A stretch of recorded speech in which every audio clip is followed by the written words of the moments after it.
Et si vos croyances sur ce qui est superficiel vous empêchaient de recevoir la beauté qui vous entoure? Et si votre peur du regard des autres vous privait des expériences les plus luxueuses de votre vie? Restez avec moi parce que ce que je vais vous partager va révolutionner votre permission à vivre l'abondance.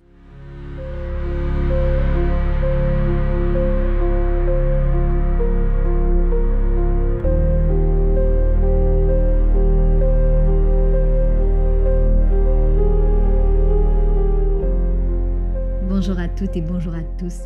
Bienvenue, je suis Armelle Latina, je suis coach sophrologue, spécialiste en neurosciences, intelligence émotionnelle et transformation humaine depuis plus de 10 ans. Aujourd'hui, nous allons plonger dans un territoire qui est rarement exploré. Le paradoxe apparent entre le luxe et la simplicité, comment nos croyances peuvent nous fermer finalement à cette partie de l'abondance. Parce que la vraie question, c'est pas qu'est-ce que le luxe, mais qu'est-ce qui nous empêche de le recevoir. Le vrai luxe, ce n'est pas l'accumulation, c'est la qualité.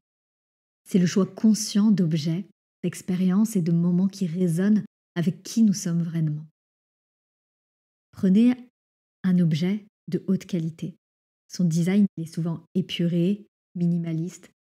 Chaque détail est pensé pour durer, pour apporter une expérience riche et sans excès. Parce que le luxe est intemporel. Et si le luxe était avant tout une manière d'être, une ouverture à soi, au monde et une capacité aussi à ressentir pleinement ce qui nous entoure. Par exemple, être dans un espace simple, baigné d'une lumière naturelle, ça peut parfois être infiniment plus luxueux que d'être dans une pièce remplie d'objets inutiles, d'être dans cette pièce qui est complètement encombrée. Dans une première partie, nous allons explorer ensemble la prison que peut créer nos croyances. Nous avons tous des croyances sur ce qui est bien ou sur ce qui est mal, sur ce qui est superficiel ou profond, ce qui est simple ou ce qui est compliqué. La réalité, c'est qu'à chaque fois que vous jugez quelque chose comme superficiel, vous vous fermez à une expérience. Je vais vous raconter ce qui m'a ouvert les yeux. Il y a presque un an, j'accompagnais une dirigeante, c'était une femme brillante, qui refusait catégoriquement tout ce qui touchait au luxe. Pour elle, c'était superficiel, capitaliste, puis indigne d'une personne consciente et ayant de la spiritualité.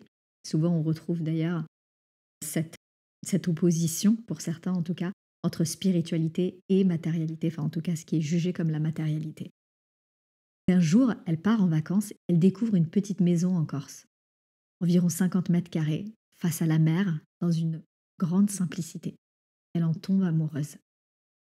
Mais cette maison, simple en apparence, vaut une fortune. Pourquoi? Parce que sa situation est exceptionnelle, sa rareté, la beauté de son environnement. Et ça a créé un déclic chez elle. Elle réalise qu'elle avait créé une prison mentale, que ses croyances l'empêchaient de voir que le luxe et la simplicité ne s'opposaient pas. C'est exactement ce que nous faisons aussi avec la beauté. Nous créons cette fausse opposition entre être sensible au beau et être superficiel. Parce que qui a dit que trouver quelque chose de beau était superficiel? Qui a décidé que l'esthétique était l'ennemi de la profondeur? Souvent, ces croyances, ce ne sont pas les vôtres.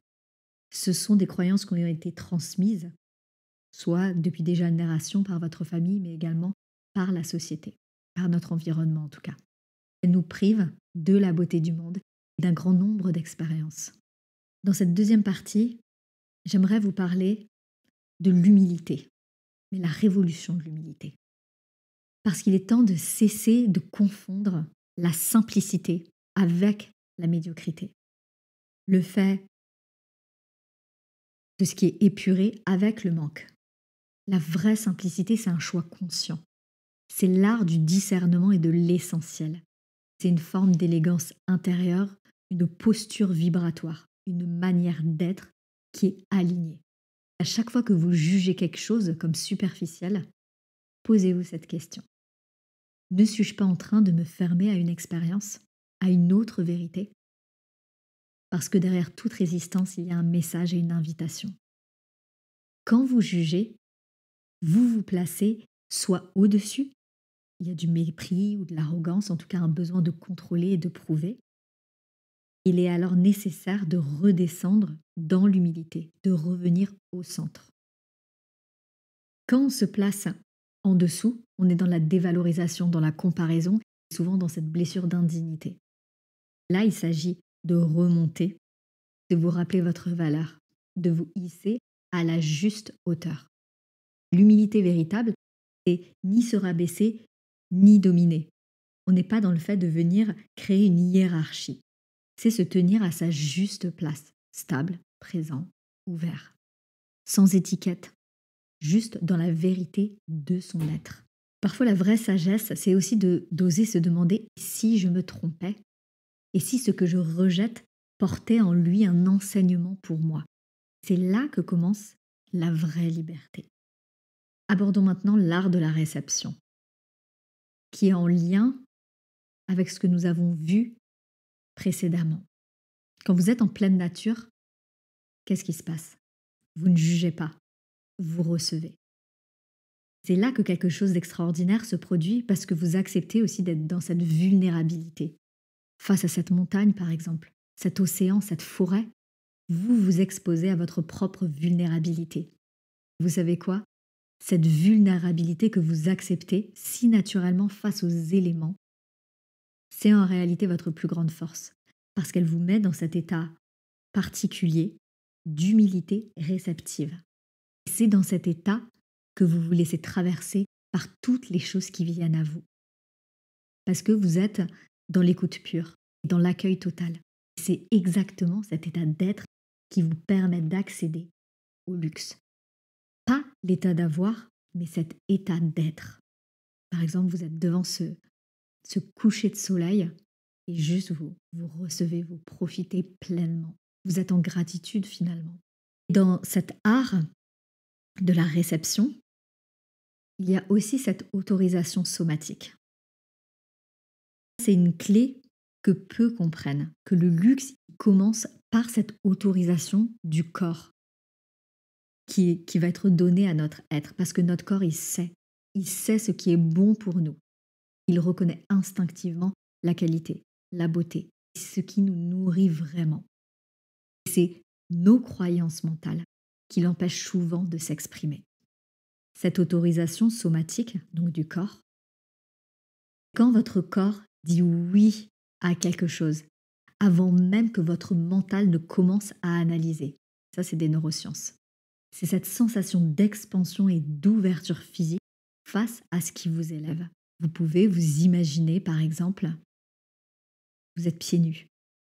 Vous êtes sur un sol en bois brut, à la température parfaite. Il y a une lumière dorée qui traverse les rideaux en lin, peut-être qui bouge légèrement.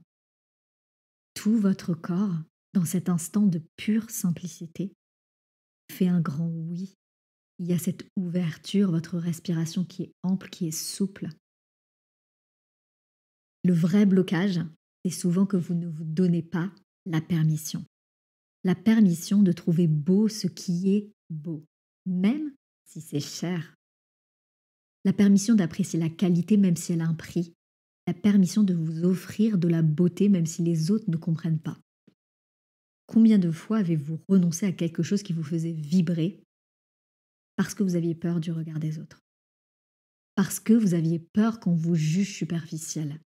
Et si ce que vous appelez superficiel était en réalité un miroir de votre propre profondeur non assumée? Il y a plusieurs verrous psychologiques qui nous coupent de ce luxe. Le premier verrou, c'est vraiment cette culpabilité du mérite. Je ne mérite pas, il faut souffrir pour obtenir. C'est égoïste. C'est des phrases, elles transforment l'abondance en territoire interdit, comme si être heureux, c'était un crime. Le deuxième verrou, c'est la peur du jugement. Ça, on l'a évoqué plusieurs fois depuis le début de la vidéo. Que vont penser les autres? Cette peur de nous faire rejeter avec ce qui pourrait nous élever juste pour rester dans la norme. On préfère rester dans la médiocrité. La médiocrité, que j'entends par ce terme, c'est se contenter de l'ordinaire alors qu'on a la capacité de l'extraordinaire. On préfère rester dans la médiocrité rassurante plutôt que l'excellence qui va déranger. Le troisième verrou est l'identification à la limitation. Je ne suis pas quelqu'un de luxueux. On se qualifie comme ça, on se met dans une case. Comme si le luxe était réservé à certaines personnes, comme si c'était génétique. Le plus pernicieux, c'est probablement le quatrième verrou. C'est la confusion entre avoir et être. Parce qu'on croit que le luxe, c'est avoir des choses chères. C'est une erreur. Le luxe, c'est d'abord un état d'être. C'est une façon d'habiter sa vie, de choisir la qualité, l'épuration, l'écoute de soi. Aussi un exercice puissant. La prochaine fois que vous résistez à quelque chose, posez-vous ces questions. Vous respirez, vous pouvez fermer les yeux. Qu'est-ce qui me fait résister? Ai-je peur du jugement des autres? Si on prend un exemple, vous passez devant une boutique de luxe, vous avez envie d'entrer. Mais vous résistez. C'est pas pour moi, c'est trop cher, de toute façon je vais pas pouvoir acheter, oh, je suis pas ce genre de personne. Qu'est-ce qui vous empêche simplement d'entrer et d'apprécier la beauté des objets, même si vous achetez rien? C'est d'aller derrière ce qui est apparent.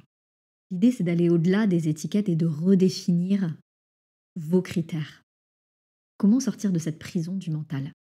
D'abord, c'est d'arrêter d'étiqueter, de mettre dans des cases, de diviser le monde entre superficiel, profond, matériel, spirituel. Parce que on est tous l'ensemble de toutes les polarités. On est tous par moments superficiels et par moments profonds. On n'est jamais 100% profond, on n'est jamais 100% superficiel. La beauté est spirituelle, la qualité est profonde, le raffinement, c'est une forme d'élévation.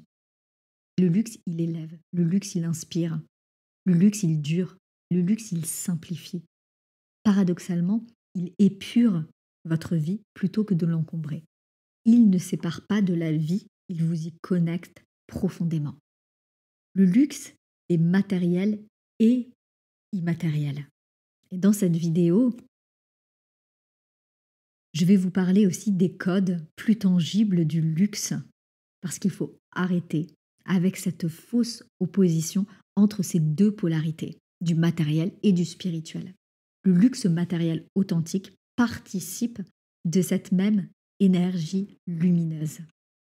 Il y a tout d'abord, ce que je peux vous citer, qui me vient, c'est les matières nobles. Quand vous touchez de la soie véritable, du cachemire ou un certain type de cuir, ces matières, elles portent l'énergie de celui qui les a créées. Elles racontent une histoire, un savoir-faire transmis. C'est pas de la consommation, c'est de la communion avec l'excellence humaine. C'est comme l'artisanat de pointe. Par exemple, un maître horloger, il passe 200 heures et plus parfois sur une montre. Un ébéniste qui travaille le bois pendant des mois et ses créateurs, ils ne fabriquent pas des objets. Ils incarnent une énergie dans la matière. Ils font vivre une expérience unique. C'est cette énergie que vous ressentez à chaque contact. Il y a également le service d'exception, avec l'art relationnel qui va avec. La décoration et le beau, parce que votre environnement vous influence à chaque seconde. Il y a un espace qui est harmonieux, des couleurs qui sont bien choisies, des objets qui respirent la beauté, qui ont été sélectionnés avec soin. C'est pas de la vanité, c'est de l'hygiène énergétique. Vous méritez, on mérite tous d'être entourés de beauté. Le vêtement et l'élégance, ça c'est justement, je pense, ce qui est le plus qualifié de superficiel.